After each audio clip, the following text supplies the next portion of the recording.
qu'entrepreneur, j'ai travaillé dans divers secteurs qui m'ont permis de connaître le monde financier. Lorsque j'étais entrepreneur, toutes mes compagnies, comme ma propre ligne de vêtements, ma concession automobile, ainsi que l'import-export, m'ont amené à bâtir ma fortune personnelle. Cela m'a naturellement orienté vers le monde de la finance. Quand on travaille dans le domaine de l'import-export, on traite avec de multiples devises et on doit passer par des courtiers de change afin de faire du commerce. Et l'un de ces courtiers m'a dit, à un moment donné, « Ronald, je t'observe depuis longtemps et tu es toujours très occupé. Tu gagnes de l'argent, nous le savons. Mais quel est ton but ?» J'ai répondu, « Mon seul but en tant qu'entrepreneur est de gagner le plus d'argent possible, parce que plus j'ai de l'argent, plus vite je peux prendre ma retraite, être libre et, bien sûr, jouir d'un certain statut. En somme, tout ce que l'on veut dans cette société, du moins, c'est ce que je croyais à l'époque. » Alors le courtier m'a dit, « Dans ce cas, arrête de faire ce que tu fais présentement, arrête avec toutes ces compagnies et commence tout simplement à faire le commerce de l'argent, lance-toi dans le monde financier. » Et voilà le début de la situation qui se rapporte à votre question originale.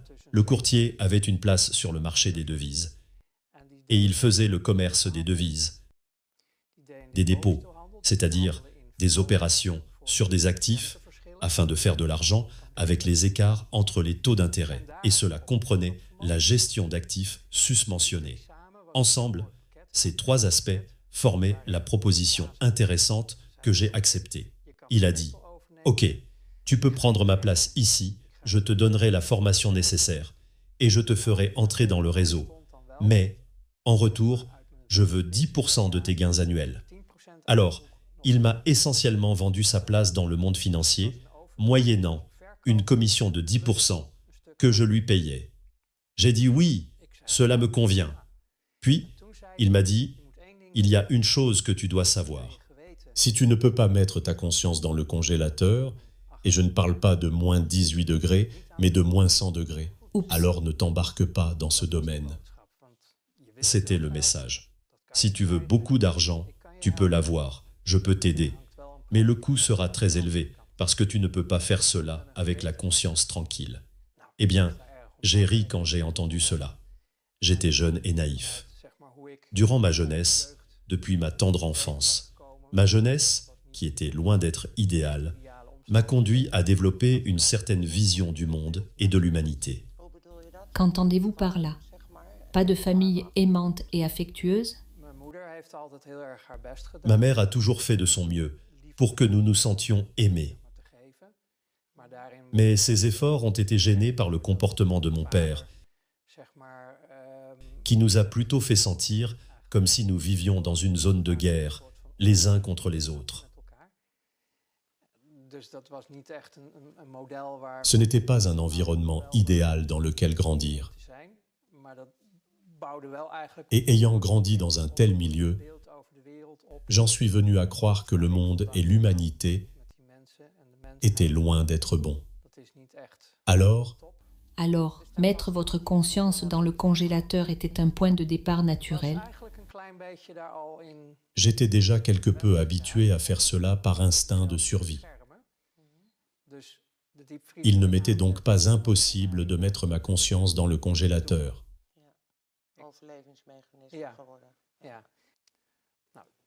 Ce qui veut dire que, lentement, j'ai développé une base de clients. Et au fur et à mesure que j'ai amélioré mes compétences dans le réseau, je suis entré plus profondément dans le monde financier. J'ai ensuite découvert que le monde était très petit et j'ai remarqué, même quand je travaillais encore dans l'import-export et que je faisais le commerce des céréales, etc., j'ai remarqué qu'il s'agissait d'un cercle restreint et qu'ici on parle du noyau central dans le monde financier. Je ne parle pas de Mademoiselle Jeanne à la banque, mais des grands flux de capitaux mondiaux qui servent au commerce. Et plusieurs banques qui effectuent des opérations de change de devise, se voient confier certaines tâches difficiles par des clients. C'est à ce moment qu'elles ont besoin de gens comme moi, des hommes de paille, lorsque d'importants flux de capitaux sont en jeu. Nous utilisions certains stratagèmes financiers, les lois internationales, pour déplacer l'argent de façon à ce que tout soit OK. Et vous savez, tout ce que vous voulez savoir au sujet du monde, vous pouvez le savoir en suivant la trace de l'argent. Voilà ce qui compte. Les gens peuvent faire du blablabla, mais si vous suivez la trace de l'argent, vous découvrirez la vérité. Tout le monde pense qu'il y a des adversaires, qu'il y a des bons et des méchants dans le monde.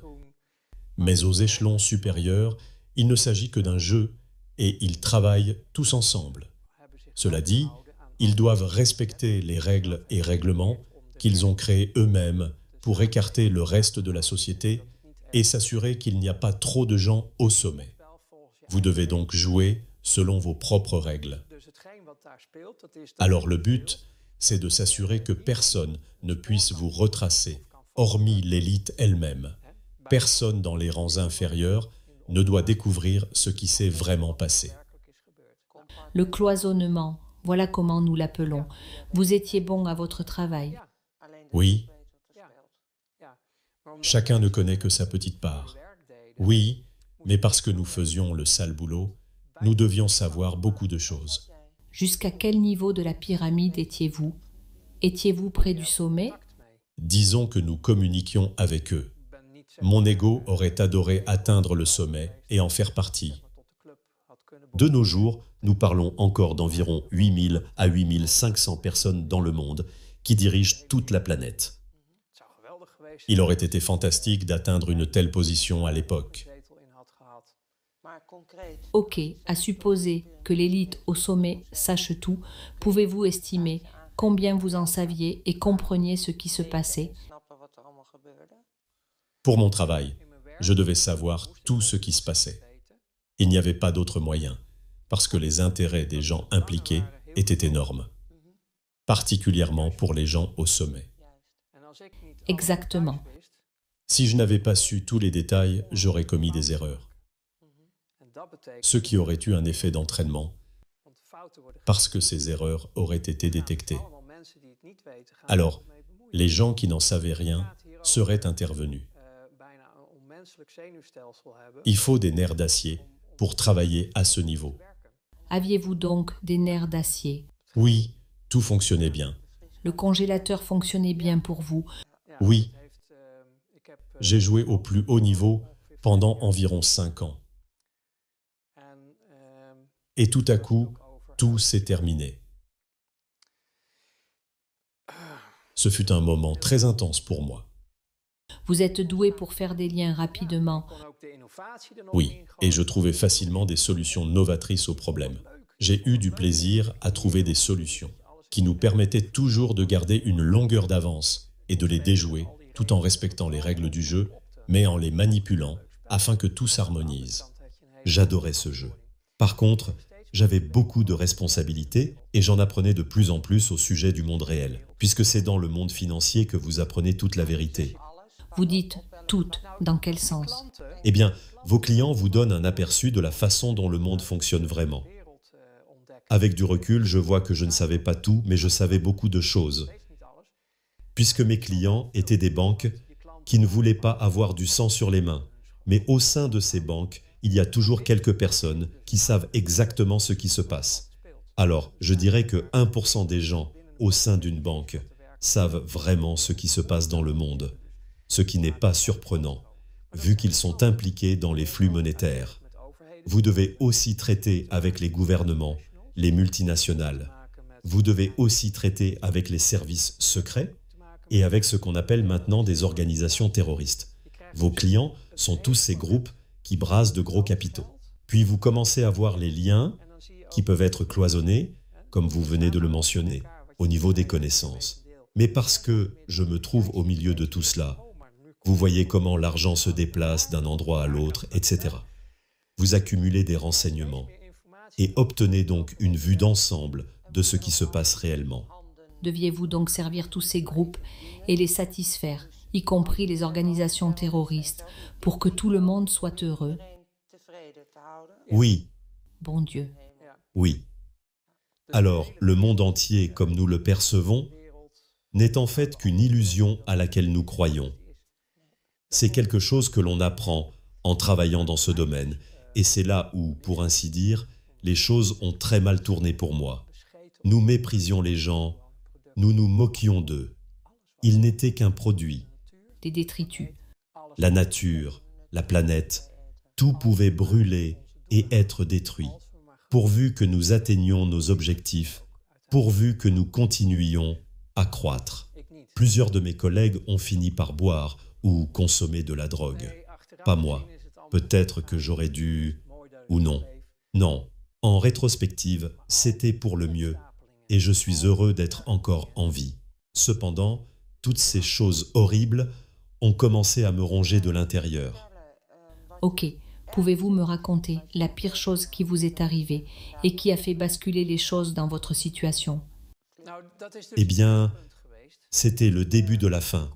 Vous vous enfoncez tellement dans ces cercles et vous signez un contrat à vie, pas avec du sang ou quelque chose comme ça, en vertu duquel vous ne devez jamais divulguer des noms de compagnies, d'organisations ou de personnes. Je crois que c'est pour cela que je suis encore en vie. Il faut respecter le contrat. Si nous parlons des pires choses qui me sont arrivées, je viens tout juste de vous parler de choses qui ont provoqué le mauvais fonctionnement du congélateur, ma conscience a commencé à se manifester. Disons que je suivais une formation pour devenir un psychopathe et que j'ai échoué. Je n'ai pas terminé la formation et je ne suis pas devenu un psychopathe. Ma conscience a refait surface. Et ce qui était le plus difficile pour moi, parce que je jouissais d'un excellent statut, c'était que j'avais réussi. Les gens qui jouaient à ce niveau me faisaient confiance. En termes prudents, la majorité de ces personnes ne pratiquaient pas une religion conventionnelle. Vous avez des catholiques, des protestants, toutes sortes de religions. Ces gens, la plupart d'entre eux, étaient des lucifériens. Et vous pouvez dire, la religion est un conte de fées. Dieu n'existe pas. Rien de tout cela n'est de vrai. Eh bien, pour ces gens, c'est la vérité et la réalité. Et ils servaient quelque chose d'immatériel, qu'ils appelaient Lucifer. J'étais aussi en contact avec des gens dans ces cercles, seulement je riais de tout cela, parce qu'ils n'étaient pour moi que des clients. Donc, je suis allé à des endroits appelés églises de Satan. Alors, est-il question de satanisme? Oui, donc j'ai visité ces églises comme simple visiteur. J'y ai fait un tour et ils célébraient leur messe sainte avec des femmes nues, de la boisson, etc. Et ça m'a juste amusé. Je ne croyais à rien de tout cela. J'étais loin d'être convaincu que tout cela puisse être réel. C'était juste qu'un spectacle pour vous. Oui, à mon avis, l'obscurité et le mal se trouvent dans les gens eux-mêmes. Je n'avais pas encore fait le lien, donc j'étais un invité dans ces cercles. Et ça m'amusait beaucoup de voir toutes ces femmes nues et les autres choses. C'était la belle vie, quoi.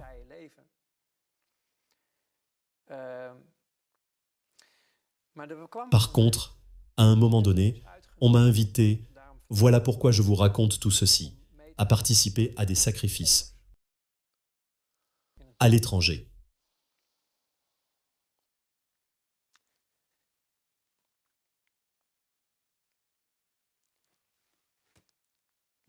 C'est là où j'ai craqué. Des enfants. On vous a demandé de faire cela. Oui, et je n'en fus pas capable. En passant, voulez-vous arrêter pour un moment? Non.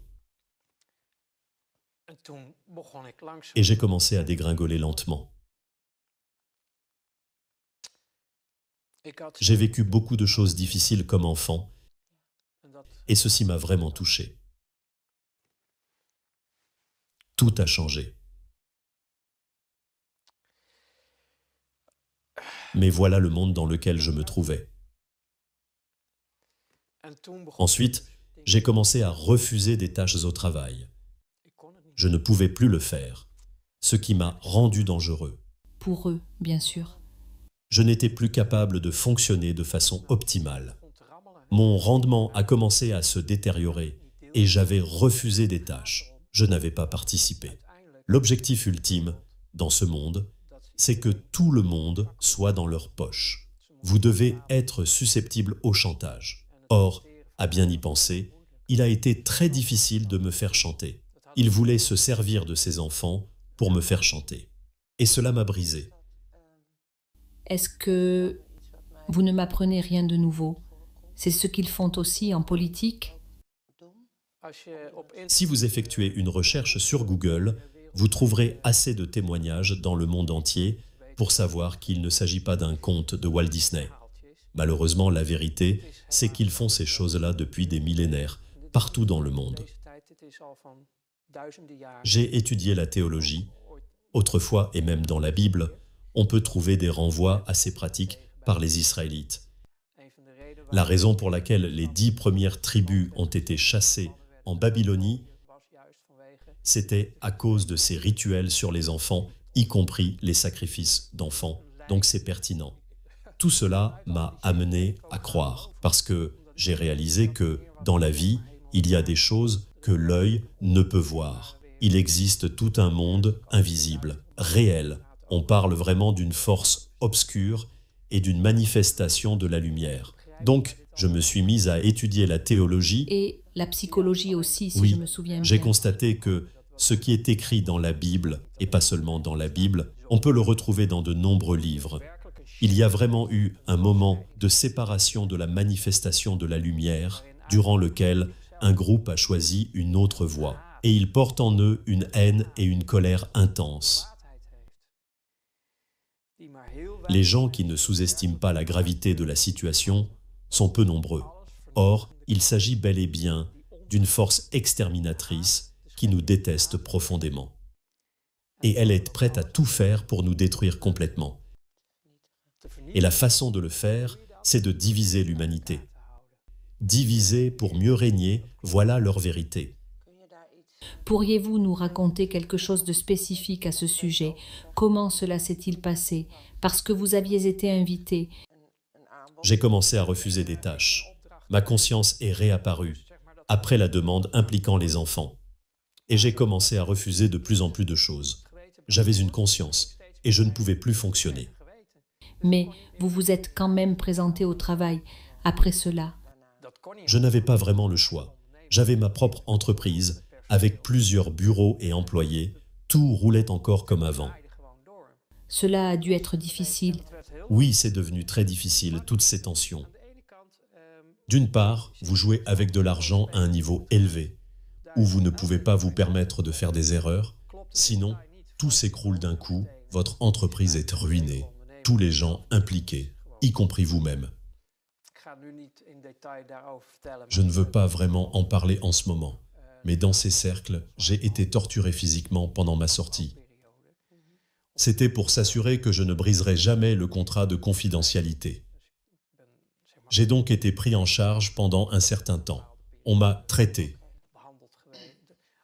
Ensemble, tous ces facteurs n'ont fait qu'augmenter mon niveau de stress. Je courais littéralement à ma perte. Parlez-vous d'enlèvement ou de programmation, donc?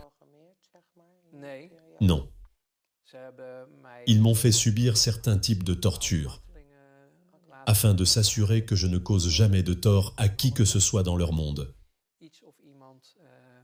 Je n'avais pas compris cela à l'époque. Ce n'est qu'avec le recul que je le réalise maintenant. Tout s'est passé de cette manière, alors ma première vie s'est terminée de façon si extrême que je n'en pouvais plus. Je n'en pouvais plus, plus du tout. Cependant, ma force d'esprit était si puissante que seul mon corps en a été affecté. C'était bon. je ne savais plus quoi faire. Il ne me restait plus d'options. Voilà pourquoi il m'arrive parfois de penser, bien sûr, ce n'est pas vrai, que j'aurais dû choisir le chemin de la drogue et de l'alcool comme l'ont fait plusieurs de mes collègues. Au moins la fin aurait été plus douce, parce que la plupart d'entre eux sont morts aujourd'hui. Même si je sais qu'il y a encore des hommes de paille, peu de ceux que je connaissais à l'époque sont encore vivants. La plupart d'entre eux ont déjà disparu. En fait, moi aussi j'étais mort, mais je suis encore ici. Il vous reste encore des choses à faire. Eh bien, Oui, je suppose qu'on pourrait dire cela.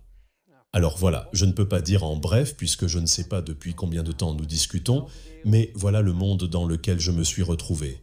Si vous avez des questions spécifiques, je peux y répondre. J'avais espéré être plus concis, mais je ne sais pas comment faire. je voudrais vous exprimer ma gratitude pour tout ce que vous avez partagé avec nous. Pour moi, c'est encore énorme. Le résultat de votre lessive ne devrait pas être un jeu de hasard. Alors choisissez Ariel Pods, des lessives toujours gagnantes, même à froid.